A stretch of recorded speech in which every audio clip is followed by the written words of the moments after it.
আমার তো দুইটা পাও দিছ, কোনো একদিন হয়তো জুতা হবে, কিন্তু এই বেড়ারও তো জুতাই নাই, তাইলে আরে পাওয়ে নাই তো জুতা থাকলেও তো এবার আর লাভ নাই। তুমি যে আমারে দুইটা পাও দিছ, আলহামদুলিল্লাহ। এইটা হওয়া উচিত ছিল। আমরা যারা ইমানদার, আমরা যারা মুসলমান, আমরা যারা আল্লাহওয়ালা হইতাম চাই, এইটা ছিল আমরার কাম। আর আমরা কিতা খালি নাদানের মতো রে হাতে বিল্ডিং তুল্লা লাইছে রে, হেতার ফাস্টফুড বিদেশ গেছে গারে, হেতার হুতা টেহা টেহা টং দোহানতে বিল্ডিং দোহান দিয়া লাইছে, এই মুদি দোহানতে সিমেন্টের দোহান দিয়া লাইছে, ইয়া আজি গিয়া ফেজ রোন দোস্ত ওখান গিয়া ফার্নিচারের দোকান দিয়া লাইছে। আরে তার মতো বেড়ায় ভালা চল্লা লাইতাছে রে, আর আমার মতো বেড়ায় আমরা রইলাম ভুইয়া, তার গিয়া কোনো বংশ নাই, কিচ্ছু নাই, তে তো আউকাইছে গেইতাছে।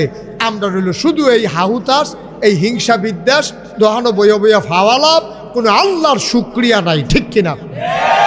কোনো আল্লাহর শুক্রিয়া নেই, নাদান। আমরা জনমের নাদান হয়ে গেছি গা। এর লেগে আমি অনেক সময় কই আমরা চরিত্র হয়ে গেছে কুত্তার মতো। কুত্তার হ্যাঁ বাচ্চারা দেখো না তুমি, আমাদের চরিত্র হয়ে গেছে কুকুরের মতো। একারে আপনারা বুঝাইয়া কই আপনি কালকে এই কামটা করবেন। ছেলে বসো বাবা,